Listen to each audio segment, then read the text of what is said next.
चलिए स्टार्ट करें सर। बिस्मिल्लाहिर्रहमानिर्रहीम। सुने जी प्लीज। आपके इल्म में है कि पिछले कई सालों से हम ये बात जो है वो सुनते आए कि पाकिस्तान तहरीक इंसाफ की जो है वो फॉरेन फंडिंग है और ये फॉरेन फंडिंग के ऊपर जो है वो जमात के ऊपर इलेक्शन कमीशन जो है वो पाबंदी लगाने जा रहा है।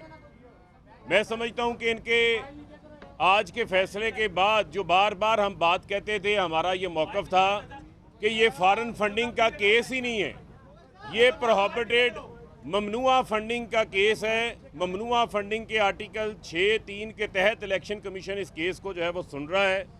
इस केस में किसी किस्म की कोई जो है वो फॉरेन फंडिंग जो है वो नहीं निकली, ना ही ये फॉरेन फंडिंग का केस साबित हुआ है।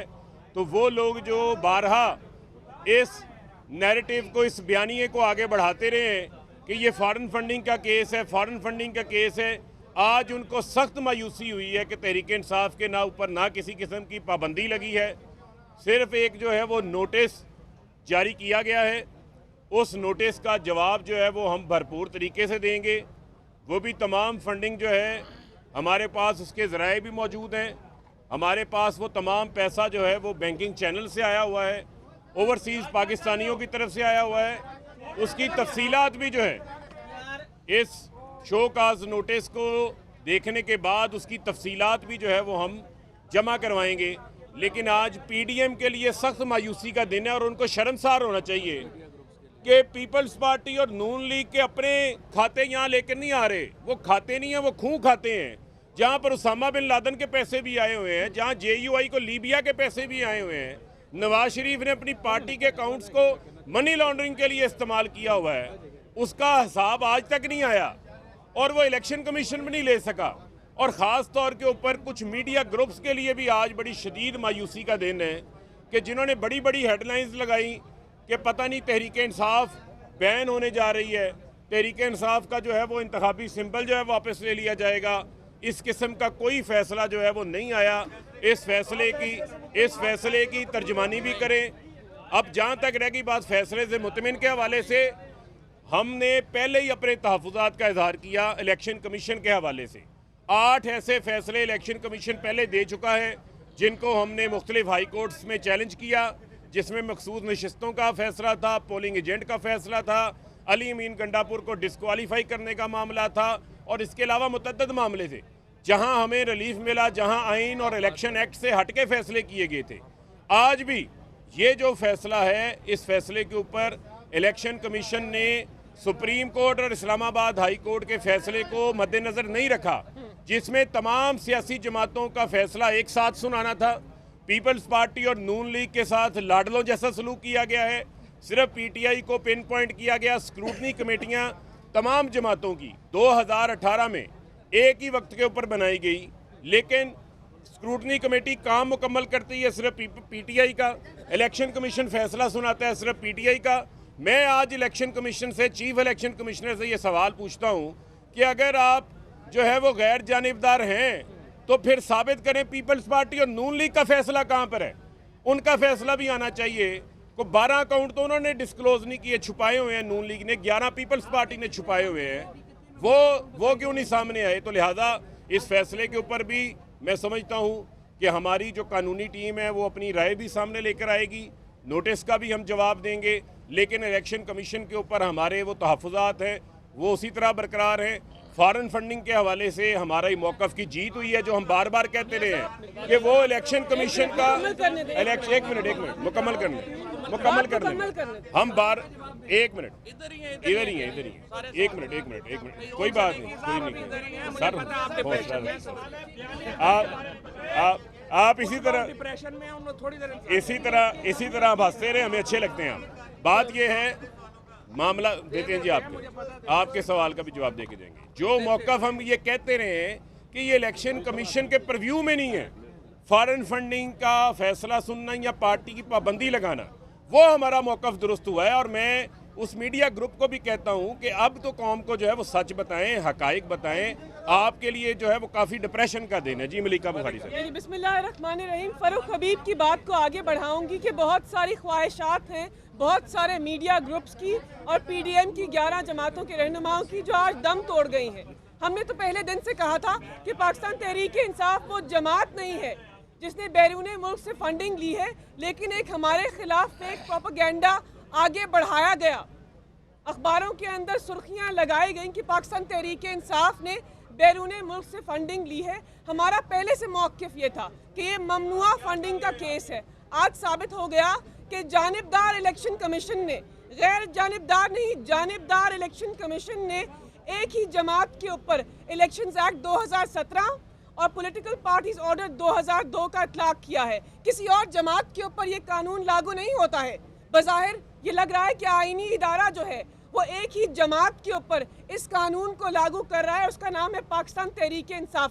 फ़ारूक हबीब ने आपको बताया कि 2018 में स्क्रूटनी कमेटीज़ बनाई गई थी, तश्कील दी गई थी, तो आज तक वो रिपोर्ट्स खुलकर मंजर आम पर क्यों नहीं आई? ऐसा क्यों होता है कि अक्सरियत की जमात, पाकिस्तान की सबसे बड़ी जमहूरी जमात को एक आईनी इदारे के जरिए दीवार के ऊपर लगाया जा रहा है? बाकी PDM के रहनुमा पीपल्स पार्टी बताएं कि उनके अकाउंट्स का क्या हाल है। पाकिस्तान मुस्लिम लीग नवाज बताएं कि मोहतरमा शहीद जो कहती थी कि आपने उसामा बिन लादेन से फंडिंग लेके उनकी हुकूमत गिराई है, उसके ज़राए क्या है। JUIF बताए कि लिबिया से फंडिंग कब ली थी। तो ये सब चीज़ें कानून के दायरे में होनी चाहिए थी, लेकिन अफसोसनाक है कि कानून के मुताबिक और आइन के मुताबिक हमारे साथ बराबरी की हैसियत पर बर्ताव नहीं हुआ। पाकिस्तान का आइन कहता है कि सब सियासी जमातों के साथ बराबरी के तरीके से बर्ताव होना चाहिए था, और वो नहीं हुआ।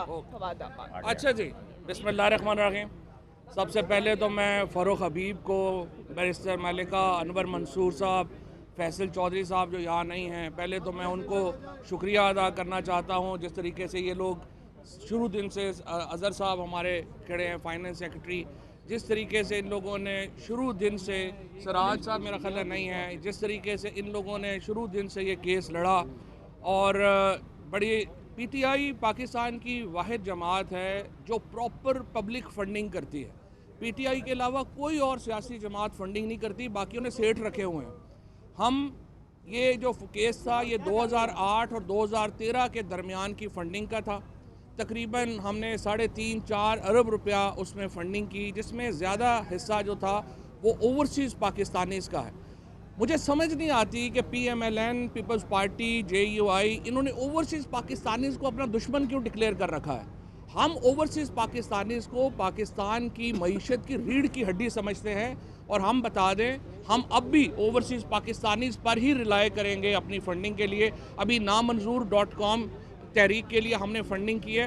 5-6 दिनों में हमें 47 करोड़ रुपया इकट्ठा हुआ है, और उसमें से आधा जो है वो फ़ॉरेन ओवरसीज़ पाकिस्तानीज़ जो हैं उन्होंने दिया है। लिहाजा ये जो फंडिंग है ये भी ओवरसीज़ पाकिस्तानीज़ की थी। मैं आपको बताऊं नट शेल में केस क्या था।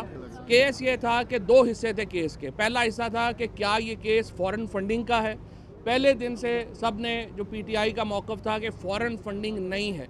आज इस इलेक्शन कमीशन ने, जिससे हमें कोई तवक्को ही नहीं थी, सच्ची बात है, ये भी सारा कुछ करके ये भी इसी नतीजे पे पहुँचे हैं कि फ़ॉरेन फंडिंग नहीं थी। नंबर 2, अब इन्होंने कहा है कि 16 अकाउंट्स ऐसे हैं जो PTI की सीनियर लीडरशिप ने खोले, लेकिन वो डिक्लेयर नहीं किए गए। हमारा मौक़िफ़ पहले दिन से ये है कि वो PTI या इमरान खान ने वो केसेस जो हैं, वो जो अकाउंट्स हैं वो नहीं खोले थे। वो जो अकाउंट्स 16 अकाउंट्स हैं उनका PTI से जो था वो इमरान खान के डायरेक्ट लिंकेज में नहीं है। वो जब हमें नोटिस अब मिला है, अब पहली बात तो तय हो गई कि फ़ॉरेन फंडिंग नहीं है। जो PMLN और हमारे 1-2 दोस्त हैं हमारे ग्रुप जियो के, वो वाले भी कह रहे थे कि जी पता नहीं शायद वो साबित हो जाए। तीसरा ये है कि अब हम अगला जो मरहला है वो शुरू होगा, जिसमें हम बताएंगे कि ये 16 अकाउंट्स भी लीगल हैं, इनमें भी कोई लीगैलिटी नहीं है। तीसरी बात, हमारा मौक़िफ़ पहले भी ये था, अब भी यही है, People's Party, PMLN, JUI parties का तमाम लोगों को बड़ा अहम है कि पता होना चाहिए फ़ंडिंग कहाँ से आ रही है। PTI समेत किसी जमात को ये हक हासिल नहीं है कि वो अपनी फंडिंग को आवाम से छुपाए, और ये जो असूल है ये तमाम जमातों पे लागू होता है।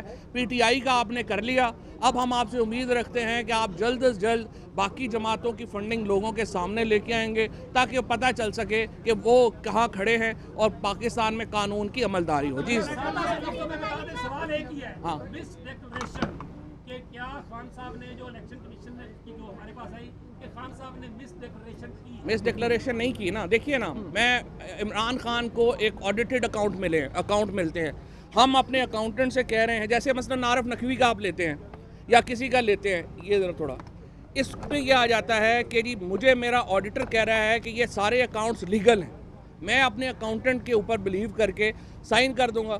तो मुझे तो जो बताया जा रहा है, मैंने तो अपने जो फैक्ट्स जो मुझे मालूम है उसी के ऊपर करना है ना। ये जो 16 अकाउंट्स जो कह रहे हैं कि इमरान खान को डिक्लेयर करने चाहिए थे, अगर इमरान खान को पता ही नहीं तो वो कैसे डिक्लेयर करेंगे?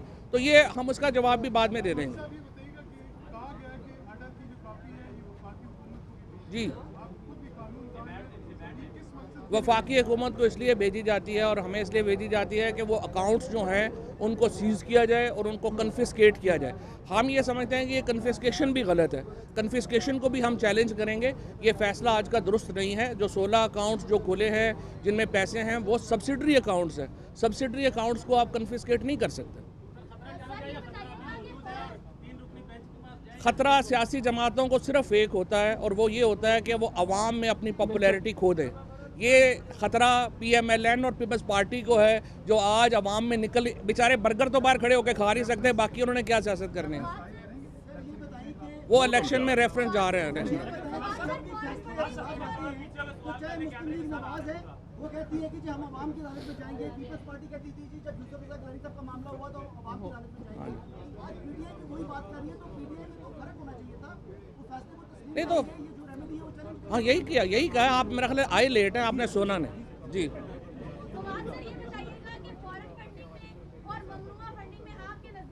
नहीं, फॉरेन फंडिंग में तो ये फ़र्क है ना कि फॉरेन गवर्नमेंट्स जो है वो पार्टी को फंड कर रही हों। जैसे कि अभी फ़ारूक ने और मलिका ने कहा कि आप ज़रा JUI की फंडिंग निकालें ना और देखें कि जो सैफुल इस्लाम कज़ाफ़ी थे वो तशरीफ़ लाए थे यहाँ पे, तो कैसे आए थे और वो क्या करने आए थे। तो ज़रा फजलुर रहमान साहब की फंडिंग जब आप निकालेंगे तो तब आपको पता चलेगा फॉरेन फंडिंग क्या और होती है। एक और ब्रादर मुल्क की बुलेट प्रूफ गाड़ियों के ऊपर और हेलीकॉप्टरों के ऊपर नवाज शरीफ कैंपेन करते रहे हैं। आपने सवाल पूछा है भाई, आरिफ नकवी ने ऐसा मैच कराया था जिसमें पेशावर को गालियां दी गई, फैसलाबाद को गालियां दी गई। अच्छा। वही फंडिंग तहरीक इंसाफ ने इनको दी गई। मैच की इसके फंडिंग ऊपर आपका क्या मौक़िफ़ है? अच्छा, पहली बात तो यह है कि ये जो मैच की तो फंडिंग ही नहीं थी, ना ही वो फंडिंग यहाँ पे आई, वो डिनर की फंडिंग थी। डिनर का कोई जो है वो ऐसा इशू नहीं था। अब मुझे नहीं पता कि ये किसने कहा कि आपको गालियाँ दी गई, गालियाँ दे के थोड़ा फंडिंग दी जाती है। कानूनी नुक्ता जो आपने पहले जी, सवाल किया था उसको थोड़ी सी वजाहत हाँ। कर दें। आपने कहा कि जो ऑडिट करके एक दस्तावेज खान साहब को दी थी उसमें अगर कुछ हाँ। तफसीलात होंगी तो ज़ाहिर है इतनी डिटेल से नहीं पड़ी होंगी, लेकिन साइन तो उन्होंने किए ना। नहीं, पूरे जिम्मेदार सही। तो होंगे। देखिए कानून क्या फंड्स आते हैं, पहले डिक्लेरेशन आती है। जैसे यहाँ पे डिक्लेरेशन आई इलेक्शन कमीशन में, आरिफ नकवी साहब ने फॉर एग्जांपल फ़ंड किया तो उन्होंने इलेक्शन कमीशन में भी अपना एफिडेविट दिया, उन्होंने ब्रिटिश लॉ में भी अपना एफिडेविट दिया कि ये कानून के मुताबिक है।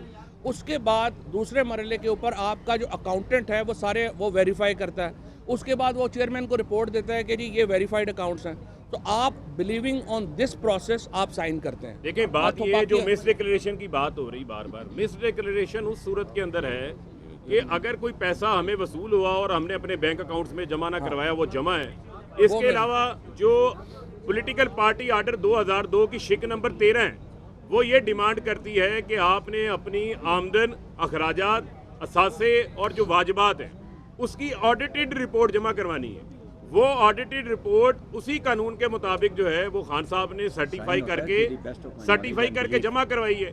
यहाँ कुछ ऐसा नहीं हुआ कि इमरान खान का कोई ज़ाती अकाउंट है जिस तरह नवाज शरीफ के अकाउंट में मिस डिक्लेरेशन थी, या इमरान खान के किसी पर्सनल अकाउंट के अंदर किसी किस्म की कोई मिस डिक्लेरेशन नहीं है। इसको कानून की नज़र में उस तनाजुर से भी नहीं देखा जा सकता जिस तरीके का एक तासुर बनाया जा रहा है। और इसके अलावा अच्छा, इसके अलावा सुन लें जुमेरात, ये जो फैसला है जो मिस डिक्लेरेशन वाला भी है, इसको भी हम चैलेंज करने जा रहे हैं। और जो पैसा आरिफ नकवी की तरफ से आया है वो पाकिस्तानियों ने दिया है, उन पाकिस्तानियों का रिकॉर्ड भी मौजूद है, आरिफ नकवी का एफिडेविट भी मौजूद है। और इसी के साथ साथ ये भी मैं आपको बताता चलूँ, बड़ा इम्पॉर्टेंट है, ये जो 16 अकाउंट्स की बात की जा रही है, इन 16 अकाउंट्स में कोई पीटीआई लाहौर का अकाउंट है, कोई पीटीआई बलूचिस्तान का अकाउंट है, जिनमें कोई बड़ी ट्रांजैक्शंस भी नहीं हुई हुई। तो लिहाजा ये एक खोखला फैसला है, खोखला फैसला है। बताता हूँ, ममनुआ की जो डेफिनेशन है वो ये है कि आपने फॉर एग्जांपल फ़ॉरेन पाकिस्तानियों से लिए 16 अकाउंट्स जो हैं, जो डिक्लेरेशन में जो किया, जैसे अभी सरदार साहब ने कहा है आप दस्तखत करते हैं best of your knowledge and belief, वो जब नॉलेज एंड बिलीफ आ गया तो आपने कर दिए। दूसरी बात ये है, देखिए आप सब लोग जो पाकिस्तान में लोग देख रहे हैं, ये बेवकूफ़ नहीं है। कोई भी बंदा जिसने इलीगल फंडिंग करनी है वो बैंक के थ्रू नहीं करता। For example Osama bin Laden ने जो पैसे नवाज शरीफ को दिए थे वो बैंक के थ्रू नहीं दिए थे, वो बैगों में पैसे भर के दिए थे। अगर आपने इलीगल फंडिंग करनी है वो लोग डॉलरों में बैगों में भर के देते हैं। हम ये काम नहीं करते, ये काम जरदारी साहब का, नवाज शरीफ का, इन लोगों का रहा है। बहरहाल एक और कामयाबी है आज पाकिस्तान तहरीक इंसाफ की, अल्हम्दुलिल्लाह एक और जो इन्होंने हवा बनाया था वो निकल गया।